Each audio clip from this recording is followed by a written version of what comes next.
अभी तक हमने देखा कि हेलान को गुई का वेट करते करते सुबह से शाम हो जाती है और फिर जब गुई फाइनली थीम पार्क आई तो वहाँ हेलान नहीं था। गुई को लगने लगा है कि शायद हेलान जा चुका है और भला वो मेरा वेट करेगा भी, क्योंकि तभी कोई गुई को पुकारता है जो कि और कोई नहीं बल्कि हेलान है। तो तब गुई बुरी तरह शॉक रह गई कि इसका मतलब तुम अभी तक यही थे। हेलान बोला कि मैंने पूरे 3 साल तुम्हारा वेट करा है, तो ये तो फिर भी एक दिन की बात है। तो तब गुई बोलती है पर तब भी तुमने मुझे सुबह के 10 बजे बुलाया था और मैं अब आ रही हूँ। तो तब हेलान बोलता है कि नहीं, मैंने तुम्हें रात के ही 10 बजे बुलाया था और तुम टाइम से पहले आए हो, इसलिए यह अच्छी बात हुई ना। और फिर अपना हाथ आगे करने लगा। गुई इमोशनल होने लग जाती है हेलान के प्यार को देखकर कि कैसे इसे मुझसे कोई भी शिकायत नहीं, सिर्फ मेरा प्यार चाहिए। तो अब बस होना क्या था, ये दोनों राइड्स पर आ गए और एक एक राइड को काफी अच्छे से एंजॉय करने लगे। क्यूट बात ये थी कि इन्होंने अभी तक एक दूसरे के हाथ को नहीं छोड़ा था, यानी जब तक थीम पार्क में रहे तब तक एक दूसरे का हाथ पकड़े रहे। वैसे गाइस, सब ड्रामा में एक बात सिमिलर होती है कि यहाँ अम्यूजमेंट पार्क का सीन जरूर दिखाया जाता है। शायद ही कोई ऐसा रोमकम ड्रामा होगा जहाँ अम्यूजमेंट पार्क का सीन नहीं दिखाया गया हो, वरना ऑलमोस्ट सभी ड्रामा में ये सीन होता है, फिर चाहे ड्रामा कोरियन हो या फिर चाइनीज। वेल, अब ये दोनों अच्छे से एंजॉय कर चुके थे, इसलिए यहाँ से जाने लगे। जहाँ जब बातों के बीच गुई पूछती है कि वैसे क्या सच में तुम्हें मुझसे यह नहीं पूछना है कि मैं इतनी लेट क्यों आई हूँ, यानी वैसे तो मैं सुबह से रेडी थी पर बस आ नहीं पा रही थी। तो तब हेलान गुई को चुप करा देता है, ये बोलकर कि मेरे लिए पास नहीं बल्कि प्रेजेंट इम्पोर्टेंट है, जिसमें तुम मेरे सामने हो। एंड मुझे पता है कि तुम स्टडी में ब्रिलियंट हो, स्पोर्ट में ब्रिलियंट हो, लेकिन प्यार को समझने में नहीं, इसलिए इट्स ओके। और फिर धीरे धीरे गुई को किस करने के लिए आगे बढ़ने लगा। गुई भी आगे बढ़ रही थी क्योंकि वह हेलान के लव को फाइनली एक्सेप्ट कर चुकी है, पर अब क्योंकि उसने अपने सिस्टम से बोल रखा था कि 100% हॉट बीट होते ही मुझे स्टॉप कर देना, इसलिए वह खुद ब खुद हेलान से दूर हो गई। हेलान कुछ भी समझ नहीं पाया और फिर तभी गुई हेलान को जल्दबाजी में बाय बोलकर यहाँ से भाग जाती है। नेक्स्ट सीन में हमें दिखाया जाता है कि वह ये सब बातें यूचेन को बता चुकी है कि मैं कैसे किसके टाइम भाग गई थी। तो तब यूचेन जोर जोर से हंसने लगा और बोला, वैसे उस टाइम हेलान का चेहरा वाकई में देखने लायक होगा, वह ऐसा देख रहा होगा कि जैसे उसके सामने पूरी दुनिया खत्म हो चुकी हो। तो तब गुई यूचेन को डांटती है कि तुम हेलान का मजाक मत बनाओ। यूचेन बोला कि वैसे मॉम हेलान के फेवरेट डम्पलिंग्स बना रही है, क्यों ना तुम हेलान को वो देकर आओ। तो तब गुई मान जाती है और जब डम्पलिंग्स लेकर हेलान के घर उससे मिलने जा रही थी कि तभी उसने देखा कि हेलान की मदर कहीं जा रही है। वह एक कार में बैठी जहां एक आदमी था, इसलिए गुई को समझ नहीं आया कि भला यह आदमी कौन है जिसके साथ हेलान की मदर इतना ज्यादा खुश नजर आ रही है, इसलिए वह इन दोनों का पीछा करने लगी। जिसके बाद अब हमें इन दोनों को बात करते हुए दिखाया गया, जहाँ जो वह पसंद है वह बता रहा है कि मेरी कंपनी बैंकक्रप्ट होने वाली है। तो तब हेलान की मदद बोली, तुम फिक्र मत करो, हेलान मुझ पर बहुत भरोसा करता है, जिससे जब मैं कहूंगी कि मुझे कुछ पैसे चाहिए इन्वेस्ट करने के लिए तो तब वह चुपचाप अपना मनी कार्ड मुझे दे देगा। गुई सारी बातें सुनने के बाद गुस्से से हेलान की मदद के सामने आती है, जहां पहले वह अपनी पावर से उस आदमी को बेहोश कर देती है। फिर हेलान की मदद से बोली कि क्या आप सच में हेलान की मदद हो, क्या आप यूएसए से वापस सिर्फ हेलान का इस्तेमाल करने आई थी, मैं अभी हेलान को सब सच बताने जा रही हूँ। तो तब वह गुई को रोकने की कोशिश करने लगती है, ये बोलकर कि मुझे नहीं पता तुम्हारे पास ये सब पावर कहाँ से आए है, पर बस प्लीज तुम हेलान को कुछ मत बताना, मैंने जो कुछ भी करा है वह सब मजबूरी है, कम से कम मुझे बात एक्सप्लेन करने का मौका तो दो। तो तब वही कहती है कि ठीक है, आपके पास सिर्फ 5 मिनट्स हैं। तो तब हेलान की मदद ने बताना स्टार्ट करा कि मैं अपने क्रश को काफी ज्यादा प्यार करती थी और हम बहुत जल्द शादी भी करने वाले थे, लेकिन उस टाइम मेरा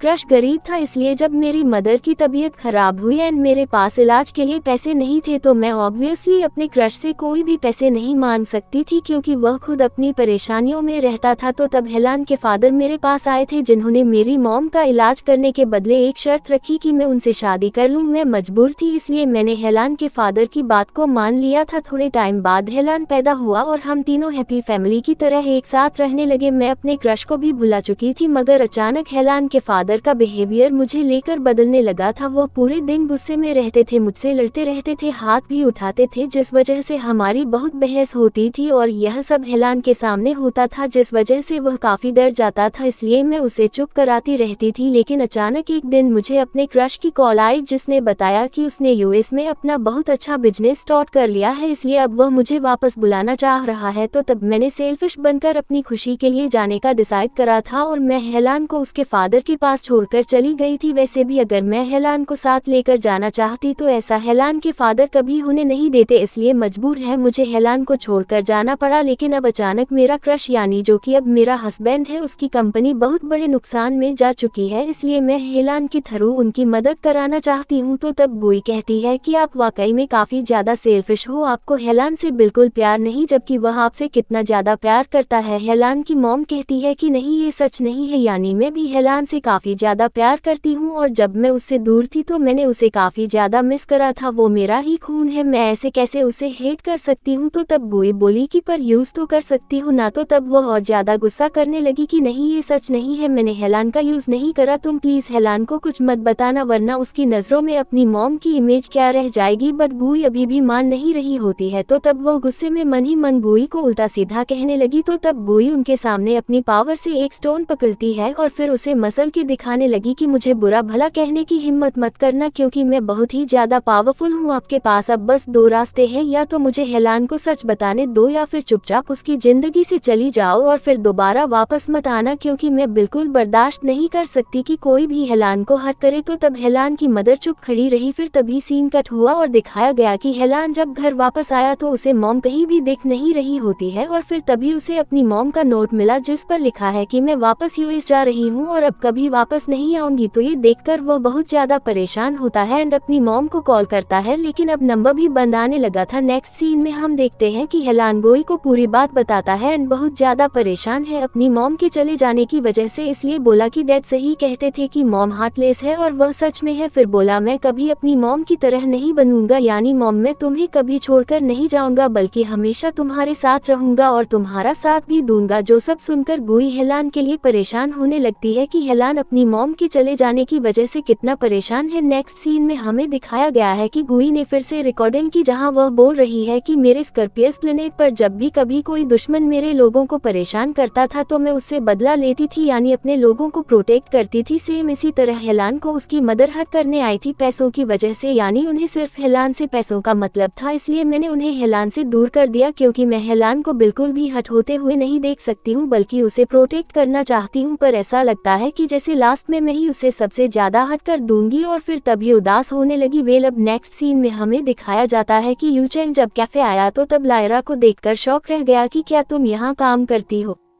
बट लायरा कोई जवाब नहीं देती बल्कि यूचेन को इग्नोर कर रही थी। यूचेन कहता है कि अब जब हम एक दूसरे को पहले से जानते हैं तो तुम्हें मुझे डिस्काउंट देना चाहिए। लायरा मान नहीं रही थी बट यूचेन डिस्काउंट की जिद करता गया, तो तब इसलिए लायरा यूचेन को बाहर ले आती है और यूचेन को मारते हुए सभी को बताने लगती है कि सभी लोग ध्यान से देखो, ये लड़का जो खुद को यूनिवर्सिटी का हॉट बताता है यह एक नंबर का कंगाल है। यूचेन लायरा से ऐसा करने से मना करने लगा, फिर लायरा को वार्न करके जाता है कि तुम्हें मैं देख लूंगा। वेल सीन कट हुआ और अब हम फिर से डेंथरस को गुई को पावर देते हुए देखते हैं, लेकिन जब दोनों को अचानक फिर से स्ट्रेंज पावर फील होने लगी स्टोन की वजह से, तो तब डेंथरस तो यहाँ से बहाना करके जाने लगता है बट गुई उससे सब सच बताने के लिए बोलती है ये कहकर कि मुझे पता है कि जरूर कुछ तो बात है जो तुम मुझसे छुपा रहे हो। तो तब डेंथरस ने फाइनली गुई को स्टोन के बारे में बताया। सीन कट होता है और अब हम देखते हैं कि कैसे ये दोनों गार्ड्स को मारकर लैब के अंदर जा रहे हैं। डेंथरस बताने लगा कि मैं यहाँ एक बार पहले भी आ चुका हूँ और यहाँ मेंटल पावर यूज नहीं होती। तो ये सुनकर गुई को याद आया कि मिस्टर चाओ के घर पर भी मेंटल पावर यूज नहीं होती थी, तो क्या वह भी इन लोगों के साथ जुड़े हुए हैं। डेंथरस बोला कि बस याद रखना कि तुम्हारा सबसे बड़ा मोटिव यह है कि तुम्हें मुझे प्रोटेक्ट करना है। तो तब गुई बोली कि ज्यादा डरो मत। तो वही हेलान जो कि काफी ज्यादा उदास है वो गुस्से में अपनी मॉम की फोटो को उल्टा करके रख देता है और बस गुई को देखते हुए उसे याद करने लगा। तो वहीं गुई एंड डेंथरस अब काफी अंदर आ चुके थे कि तभी दो गार्ड्स आए और इन दोनों से पूछते हैं कि भला तुम दोनों कौन हो। तो तब डेंथरस काफी ज्यादा डर गया और बताने लगा कि मेरी बहन रास्ता भूल गई थी इसलिए हम गलती से यहाँ आ गए हैं, पर अब यहाँ से जा रहे हैं। लेकिन वो दोनों गार्ड्स जब जैसी गुई पर अटैक करने वाले थे कि तभी गुई ने एक ही पंच में दोनों को मारकर नीचे गिरा दिया, जो देखकर डेंथरस शॉक रह गया कि इसे तो फाइट करनी आती है। मगर तभी और भी कई सारे गार्ड्स यहाँ आ जाते हैं जिन्हें देखकर डेंथरस की तो बुरी हालत होने लगी। मगर तभी गुई के पास हेलान की कॉल आई, इसलिए वह सभी से रुकने के लिए बोलती है, ये कहकर कि यह बहुत ही इम्पोर्टेंट कॉल है और फिर कॉल को अटेंड एंड करके हेलान को बताने लगी कि मैं अभी बात नहीं कर सकती क्योंकि मैं बिजी हूँ। हेलान को कुछ समझ नहीं आया कि भला ऐसा कौन सा काम है जो गुई बिजी है, और फिर अब गुई अपना मोबाइल डेंथरस को पकड़ाती है ये बोलकर कि अगर फिर से हेलान की कॉल आए तो तुम्हें मुझे बताना है। और फिर अब बस होना क्या था, स्टार्ट हुई फाइट जहाँ गुई आसानी से सभी को सबक सिखा रही थी एंड वह इस तरह सभी को मार रही थी कि सब बेहोश होते जा रहे थे। डेंथरस फाइट एंजॉय करने लगता है एंड वहाँ जो चिप्स रखी थी उन्हें खाते हुए बताने लगा कि उसके पंच मारो, उसके किक मारो, उसे ऐसे मारो। तो तब गुई ने सेम वैसे ऐसे ही करा। वेल गुई सभी को काफी अच्छे से हैंडल कर देती है, यानी सबको बेहोश कर चुकी थी। तो तब डेंथोरस गुई की तारीफ करने लगा कि तुम तो सच में सुपर वुमेन हो, यानी मैंने कभी नहीं सोचा था कि किसी एलियन के पास इतनी अच्छी फाइटिंग स्किल्स हो सकती है। वेल अब हम देखते हैं कि ये दोनों सेक्शन ए में आ जाते हैं, यानी वहाँ जहाँ स्टोन रखा हुआ है जिसे गुई ध्यान से देखने लगी। डेंथरस बताता है कि यह स्टोन दिखने में तो एकदम नॉर्मल है, पर जब यह एक्टिवेट हो जाता है तो इसकी पावर बहुत ज्यादा होती है जो कि आसपास के सभी एलियंस को इफेक्ट करती है। गुई और ध्यान से स्टोन को देखने लगी। फिर दस ने बताया कि इस स्टोन में इतनी पावर है कि यह गैलेक्सीज को भी आपस में कनेक्ट कर सकता है, यानी अब हमें घर जाने के लिए एडवांस टेक्नोलॉजी की जरूरत नहीं, बल्कि हम इसी से अपने प्लेनेट का डोर ओपन कर सकते हैं और इजीली यहाँ से जा सकते हैं। बस स्टोन का एक्टिवेट होना जरूरी है। जब लास्ट टाइम ये थोड़ा सा एक्टिवेट हुआ था तो उसी की वजह से तुम कोमा से जागी थी। गुई शॉक होने लगी इन सभी बातों को सुनकर। फिर फाइनली उसे सब समझ आ गया कि स्टोन के अंदर जो पावर है वह गुई की ही पावर का कुछ % है, यानी वह पावर जिसे छुपाने के लिए वह अर्थ पर आई थी एंड उसने पूरी पावर को कार्डोशी को दे दिया था। सीन कट होता है। अब हमें गुई को घर पर दिखाया जाता है जहां वो कार्डोशी से कह रही है कि इसका मतलब तुम हमारा प्रॉमिस भूले नहीं थे, बल्कि तुमने मेरी पावर को मरने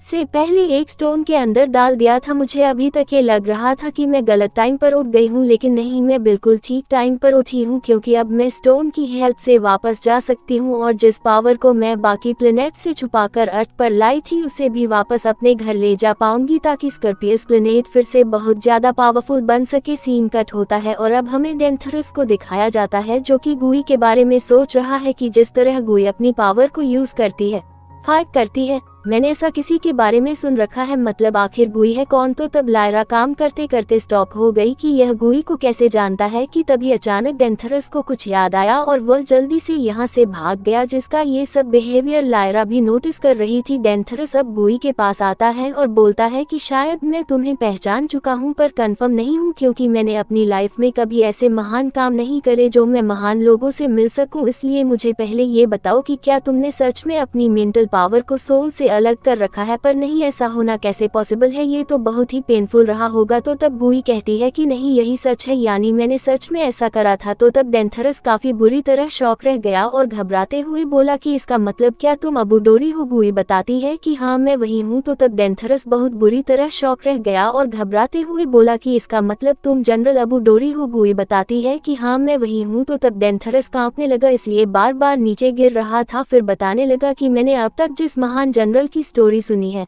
मैं उस महान हस्ती के सामने खड़ा हुआ हूँ, मुझे बिल्कुल यकीन नहीं आ रहा है। और फिर बताता है कि तभी हीरो सोलस्टोन पर तुम्हारा नाम आज भी सबसे ऊपर शाइन करता है। वो हैरान रह गई कि मेरा नाम मेरे प्लेनेट पर अभी भी शाइन कर रहा है। तो तब डेंथरस ने बताया कि हाँ, जबकि तुम्हारे बाद और भी कई सारे जनरल आ जा चुके हैं, पर टाइम टू टाइम सबका नाम इरेज होता गया, पर आज भी तुम्हारा नाम अपनी जगह पर है क्योंकि स्कॉर्पियंस प्लेनेट के लोगों के दिल में तुम आज भी जिंदा हो। गुई काफी ज्यादा खुश होने लगी इन बातों को सुनकर। फिर तभी हमें गुई के प्लेनेट के कुछ लोगों को दिखाया गया जो कि जब भी हीरो स्टोन पर गुई का नाम देखते हैं तो वह हमेशा गुई को रिस्पेक्ट देते हैं। गुई डेंथरस से पूछती है कि मेरी प्लेनेट की कंडीशन कैसी है। तो तब डेंथरस ने बताया कि वहां तुम्हारे जाने के बाद बहुत उतार चढ़ाव आए, पर वहां के लोगों को तुम्हारे पहले के करे हुए कारनामों की वजह से काफी सपोर्ट रहा है, इसलिए वो सभी खुद को संभाल लेते हैं और तुम्हें एक गॉड की तरह पूछते हैं। तो तब इन सभी बातों को सुनकर गुई इमोशनल होने लगती है और डिसाइड करती है कि मैं जल्द से जल्द अपने लोगों के पास वापस जरूर जाऊंगी। वेल अब नेक्स्ट सीन में हम देखते हैं कि टन जब रिसर्च लैब में आया तो गार्ड से पूछता है कि तुम्हारे फेस पर यह चोट के निशान कैसे हैं। तो तब वह दोनों बोले कि सर हमें खुद कुछ नहीं पता, यानी हमें तो कुछ याद ही नहीं है जिस वजह से हम परेशान हैं। तो तब टैंक सीसीटीवी फुटेज देखने आता है जहां उसने नोटिस करा कि रात के कुछ टाइम की फुटेज ट्रिम हुई है, इसलिए गार्ड से इस बारे में पूछने लगा, पर उसे भी कुछ याद नहीं था, इसलिए टैन ने उस बेचारे गार्ड को काफी बुरी तरह मारा। एक्चुअली जब रात को डेंथरस मार्कस और गूई वापस जा रहे थे तो तब उन्होंने सभी गार्ड्स को एक जगह करके इनकी मेमोरीज को इरेज कर दिया था एंड सीसीटीवी कैमरा की फुटेज को डिलीट कर दिया था बिकॉज गूई इन सभी कामों में काफी तेज है। टंग अब वहीं बैठकर सभी फुटेज को चेक करने लगता है एंड लाइव फुटेज भी देख रहा था जहां उसने नोटिस करा कि कैसे एमी स्टोन के पास आई, फिर वह यहाँ कुछ करती है और एक एनवेलप में कुछ डालकर चली गई। टेंग हैरान हुआ कि भला इसने अभी यह क्या करा है, तो वहीं एमी फुल स्पीड से लैब से जा रही थी यह बताकर कि मेरे पेट में दर्द हो रहा है, मुझे घर जाना है। लेकिन अब इससे पहले कि वह यहाँ से निकल पाती कि तभी टेंग उसे रोक लेता है और बोलता है कि मुझे वह चीज वापस करो। एमी पूछती है कि भला कौन सी चीज, तो तब टेंग बोला कि जो तुमने एनवेलप में डाली है। एमी गुस्सा करने लगती है कि क्या तुम मुझ पर नजर रख रहे थे, तो तब टंग बताता है कि हाँ मैं पूरे रिसर्च लैब पर नजर रख रहा था, कोई भी मेरी